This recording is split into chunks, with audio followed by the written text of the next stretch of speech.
In this video, I wanted to do a few examples of using the log laws in a more algebraic sense, because in the packet I forgot to include a couple, but it's very common for homework in these chapters to include questions using when you don't give you numbers, because here I was just sort of playing around with some expressions, but like looking at a particular example, let me just make one up. Let's say that it asked me to expand the following expression, and say we were given the logarithm of the square root of x times y squared. And so like the question is, what does that mean? What does expand mean? But usually, or it might phrase it in a way, rewrite this using multiple logarithms with no exponents. But basically, it's sort of a way of saying, use the log laws to break these down as far as you possibly can. And like, well, to begin with, I could notice that this expression has a product of this times this on the inside. So what I could begin with is log law number 1, and I could break a product into the log of the square root of x plus the log of y squared. And then, from here, you also might notice that there's a square in here. I could use log law number 3 to extract the power. And similarly with the square root of x, I could rewrite the square root of x as the 1/2 power, because that's always equivalent.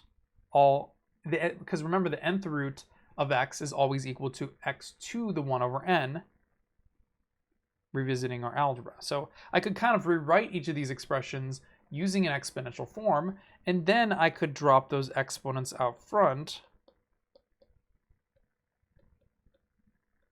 using the law of logarithms. And that would be a way to expand those logs basically as far as we can. And the idea is, again, kind of rewriting them in an alternate form. And in the same way, you could be asked to combine logarithms as well, which is kind of doing exactly the reverse process, but the same idea. So say, for example, I had the natural log of, or say 2 times the natural log of x minus 1/4 the natural log of y. And I wanted to combine them. Again, I would need them to have the same base in order for that all to work out.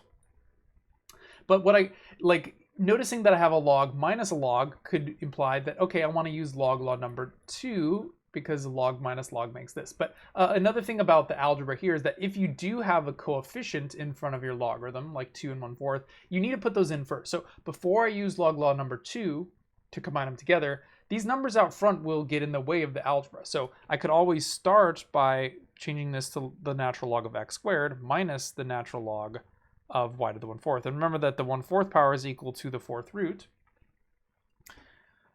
of a number. And then now that I have those as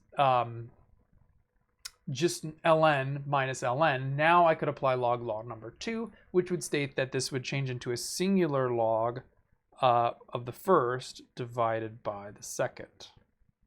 And again, my answer here would be the combination of all of that algebraic sentence into a singular function, a process which could be very useful for solving equations and so forth. So sometimes these, we can use these sort of ideas to help us with an equation and join terms together when we have separate terms.